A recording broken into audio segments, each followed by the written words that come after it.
Welcome to my presentation. My name is Yiqin. I'm from Eindhoven University of Technology. The topic of my presentation is the reduction of low-frequency vibration of the joist floor structure by multiple dynamic vibration absorbers. The comparison between experimental and computational results are shown in this presentation. This presentation has 5 parts. The first part is a short introduction of the research background. The second part is the experiment on a scaled joist floor with the vibration absorbers.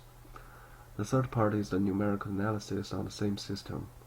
The fourth part is the comparison of the result between the experiment and the simulation. The last part, some discussion and conclusions are given. My research is focused on the lightweight joist floor, which consists of a plate and beams. Because this type of structure is lightweight, the floor vibration and impact noise at low frequencies are usually high. Some traditional measures to reduce the floor vibration, including the increasing mass and stiffness or adding the floor coverings, are not so applicable on lightweight floor or effective at low frequencies. The dynamic vibration absorber is a method using the resonance of spring mass damper system to target at a floor mode and reduce the vibration. It can be a potentially effective way to reduce the floor vibration at low frequencies. But most of the research are still based on the numerical analysis. Not many experiments has been done on lightweight structures.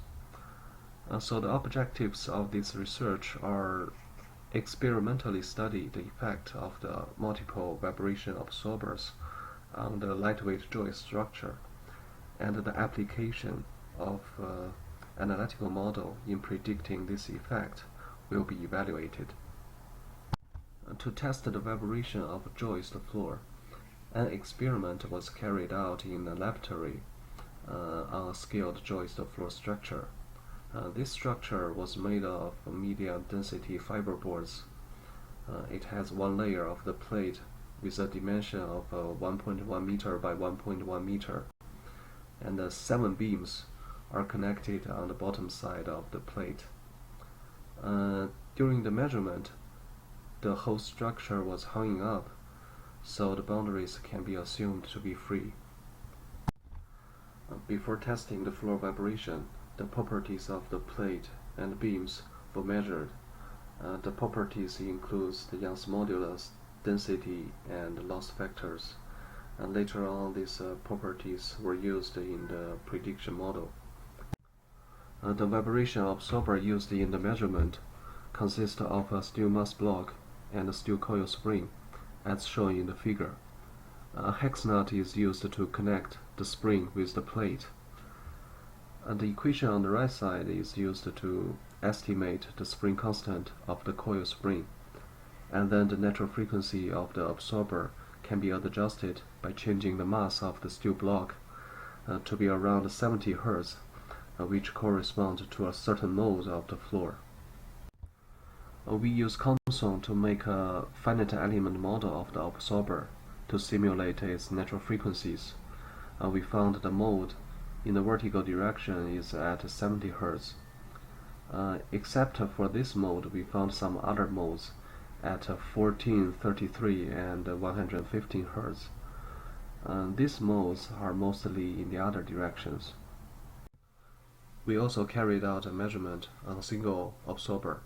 We use a pressure clamp to fix the hex nut in the absorber, and then we give a vertical excitation by using an impact hammer, and then we measure the frequency response of the absorber in the vertical direction. We found the natural mode of the absorber at around 73 Hz, and 2 other modes at 14 Hz and 150 Hz are also found. So we expect these other modes can have influence on the final result of the joist floor. To let the vibration absorber perform more effectively, we should put them in the place where the floor has maximum displacement. The left figure shows the mold shape of the floor at 70 Hz. The more bright color shows the position with higher displacement. So we can see at this mode, the floor has the highest displacement in the middle or on the boundary of the floor along the beams. So in our case, we choose to use 8 absorbers and put them in the middle of the floor along the beam. Here we show the floor mobility measured with and without the absorbers. The top two figures shows the excitations close to the center of the floor, and the two figures at the bottom shows the excitations close to the corner of the floor. We can see that the floor mode at 70 Hz has been largely reduced by the absorbers, especially when the excitations are close to the floor center.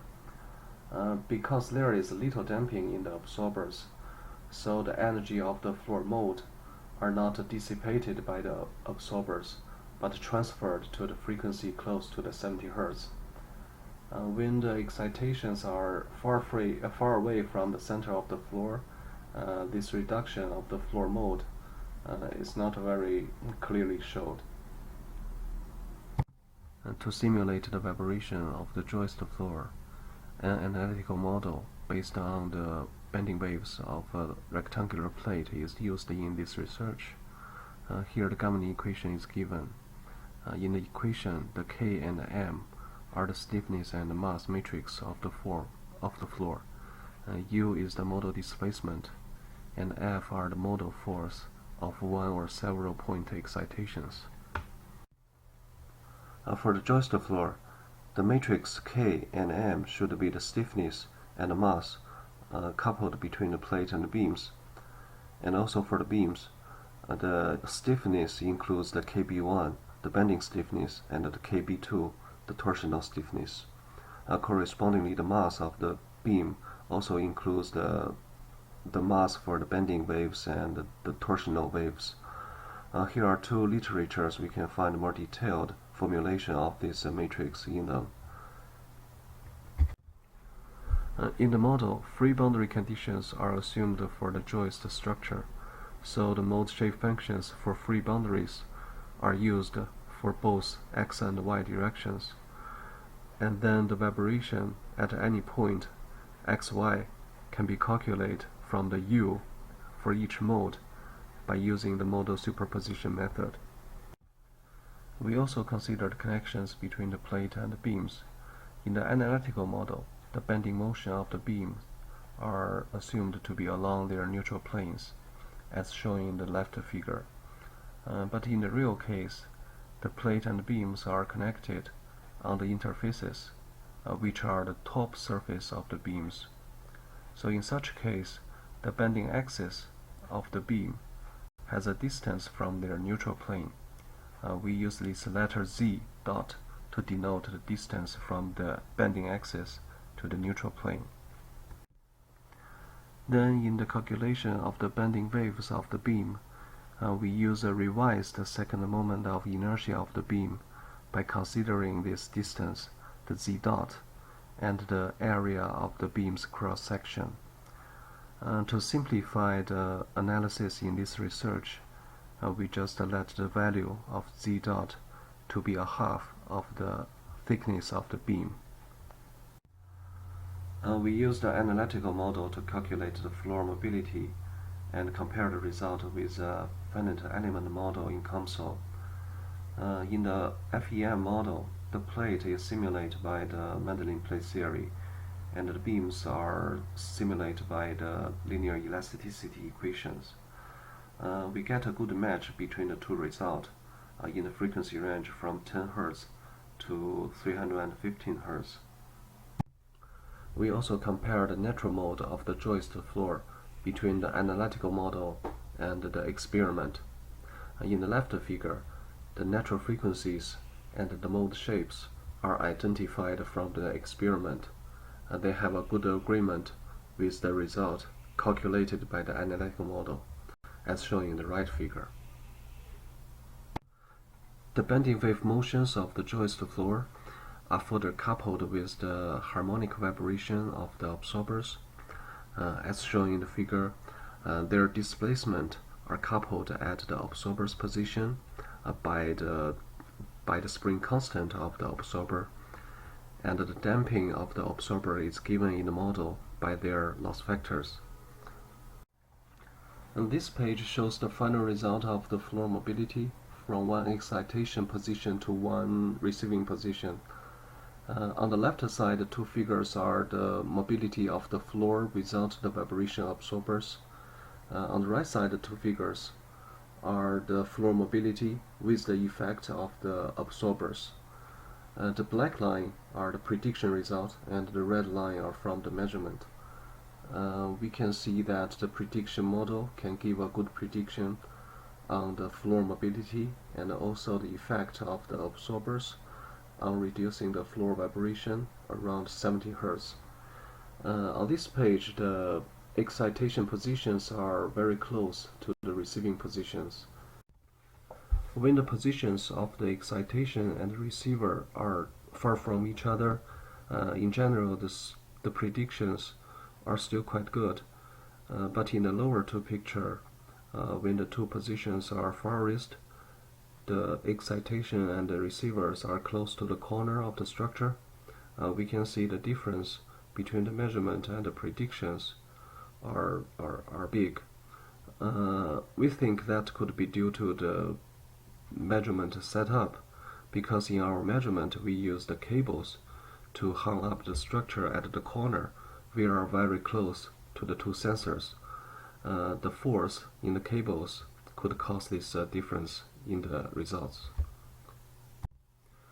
Then we show the reduction of the floor velocity level in 1/3 bands. We can clearly see there is a similar trend between the measurement and the prediction, but still in some bands there are difference around 2 decibel. In most of the bands, the vibration absorber can positively change the floor vibration, but in some bands, like the 12.5 and 80 Hz, the floor vibration become worse.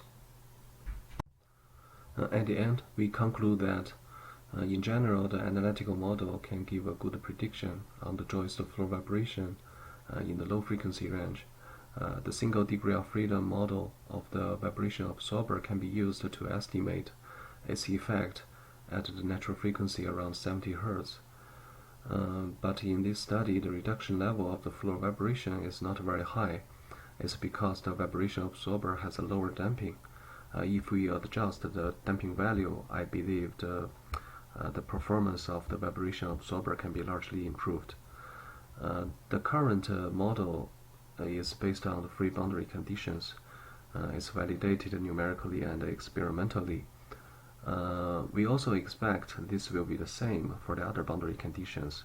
I think this work will be done in the future, and also this analytical model will be applied in more future work on the vibration reduction of the joist floor. And that's all my presentation. Thank you for your listening. Do you have any questions?